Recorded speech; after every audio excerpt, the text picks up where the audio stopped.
Welcome. I'm Kinetic Symphony. I hunt down and report on weird and true mysterious stories, from glitches to the paranormal. Would you like even more content? Here's my Patreon. Now onto the stories. Case file number 1071, written by maskOfZero, Mystery of the Airport Cafe. Uniforms appear out of thin air. I was sitting in an airport cafe in Poland, writing a research paper during a long layover. At a table in front of me, a man and a woman sat down speaking German. They were dressed in ordinary clothes. I didn't take note of what, but it was nothing remarkable. I made eye contact with the woman. I could hear bits of their conversation the entire time, ignoring most of it while I typed. I became rather engrossed in my research, but was aware of people existing and leaving the cafe. The same two people were still sitting there, discussing the same topics, when I looked up 30 minutes later. But now, they were dressed in uniforms from a major airline, including ties, which I always notice. They never got up or left their tables. They obviously didn't change in front of me. I would have noticed the motions. But suddenly, the two people weren't wearing normal clothes, but rather in an airline uniform. I was a bit stumped. I'm convinced this is a glitch. Well, at least in the other former version, the same two colleagues also worked together or knew each other. Case notes for file 1071. Mystery of the Airport Cafe. Uniforms appear out of thin air? So the suggestion of them wearing an overcoat, sweaters or so, and having their uniform underneath that, maybe. But I figured you'd have mentioned that it was a possibility. You would have noticed that they originally were wearing uniforms like that, or not uniforms. They were originally wearing sweaters or overcoats or something to cover up their uniforms. And you'd have noticed those clothing items draped over the chairs or on the table if that was the case, if they had removed them. So the only info we truly have is that they didn't react as if their outfits morphed. So by their understanding, their perspective, they were always wearing those uniforms when they went into the cafe. Was it just your own perception that altered? I've heard of people projecting from what they read into the real world, so you were doing some assignment, maybe you were reading something related to uniforms. It's how mentalists manipulate our choices. It's like guessing what color you're thinking of by priming you in the color of the rug or the tablecloth or what they're wearing, that kind of trick. You can set your mind along a certain path, or the mind of someone else, and in this case it could be accidental manipulation. Outside of that, it could just be a different universe peering, so you just saw them in your original universe, or in a either or. Was the original... Oh. I just realized I forgot Dave, I'm so terrible. In the previous video too. Oh my goodness. Anyways, sorry Dave. Probably accidental manipulation, or universal glitchery. Case file number 1072, written by tsunamiinatpot. The case of the disappearing makeup brush heads. This one isn't as interesting as some of the others here, but it happened to me thrice in that apartment. The way the bathroom was set up meant it had two rooms, one for the bathroom and shower, and the other for the sinks and cabinets. The trash can was between the toilet and the shower, so it couldn't have made it into there. We checked the hallways each time too. It only happened at my old apartment. We called the bathroom the black hole. I was doing my hair for a party and dropped one of my small scrunchies and couldn't find it. I called my roommate in, and she and I both took everything out of the bathroom, the rolling shelves, etc. Everything off the shelves, everything out of the drawers and cabinets, and we still couldn't find it. It was a bright yellow scrunchie, so it shouldn't have been that hard to find. The second time, my roommate and I were doing our makeup together, and the head of one of my makeup brushes fell off. My roommate and I both watched it bounce off the sink counter, bounce onto the floor, and go under the little lip where the cabinet door hangs out a little bit. I immediately bent down to grab it, but I couldn't find it. Cue the deconstruction of the bathroom once again, while me and all three of my other roommates took turns looking for it. Even after we all moved out and scrubbed the place top to bottom, we never found it. Even though the door to the bathroom was closed, we opened it and looked in the hallway too.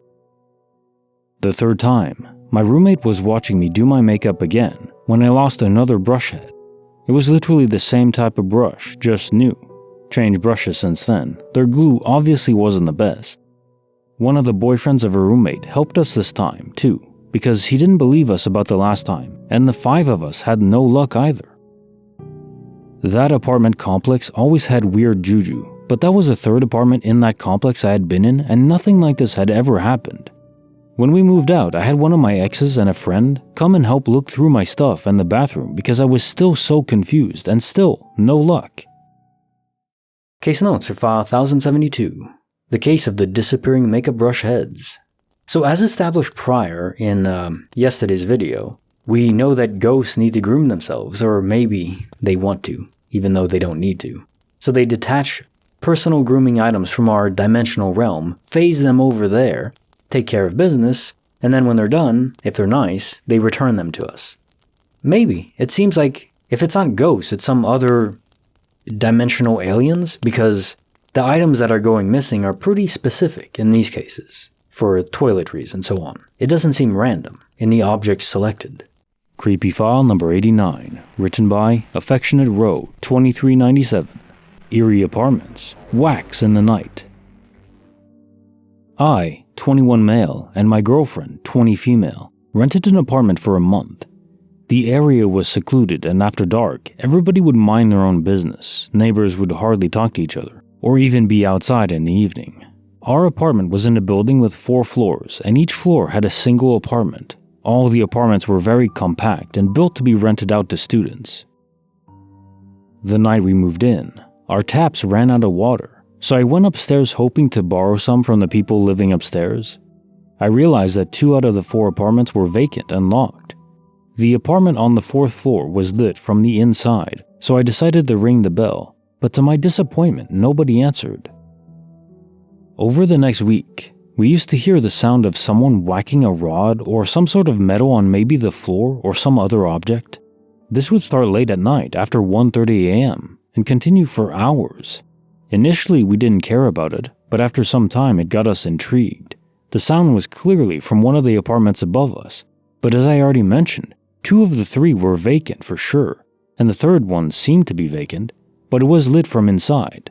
I knocked on its door many times, but no one answered. The whacking sound was a daily occurrence, and on some very late nights we could hear someone climbing the building stairs. It seemed as if we were the only ones living in this building, especially during the day, and until the very late of night. We made up theories to convince ourselves that it was nothing, but the pattern of the whacking was too irregular for it to be made by wind or something other than a person. It would start almost daily at around the same time. We asked people around, but didn't get any satisfactory answer, and no one knew if anyone lived there. Towards the end of our stay, I saw a shady-looking man going upstairs during the day. I asked him if he was the owner of the apartments upstairs. He said he was, also including the one on the 4th floor. I asked him if anyone lived upstairs and also about the whacking sound. He told me no one did, and that he's looking for tenants. He said that he had no idea about the sound. To my surprise, he then asked me, "So, for how long are you going to stay here?" "4 more days. We'll leave on the 30th of this month," I replied. He asked me if anyone else had rented the place for the next month, and I told him that I didn't know. So, the strangest part is that for the next 4 days, there was neither the whacking sound nor the sound of someone climbing up the stairs late at night. However, my girlfriend's internship got extended by 2 days and we decided to stay there. And just as I had anticipated, the whacking sound resumed after the 30th, the day we were supposed to leave. I don't know what it was. I won't ever know. But I'm just happy that we got out of that place without any consequences. It really scares me sometimes and feels weird thinking about it, even now. Case notes for the creepy file number 89. Eerie Apartments, Wax in the Night. So I've seen a few comedy skits on Instagram Reels of people acting like the upstairs neighbors that everyone has, apparently. And I think we can all agree something weird is going on there. It's like somehow, during all hours of the day and night, it sounds like upstairs neighbors are holding a party, executing a demonic ritual while cooking and vacuuming up their mess and somehow dancing and I don't know. It's the same thing for me when I lived in an apartment. Somehow, upstairs, and I think there was one apartment where I lived which was on the highest floor. It wasn't a large building, but it was like 4 floors to the top of the floor. Somehow, the downstairs neighbors, in that case, were noisy. It's like it's destined, no matter what apartment you're in, even if you're in the top floor, you're going to be bothered by weird noise. It's like, is it the actual tenants, or is it just spirits that are messing with us? Or are we hearing sounds multiplied from various parallel realities? because of the lack of observation. There's always noise, that's for sure. And now time for the quote of the day. What's your first thought every morning after waking up?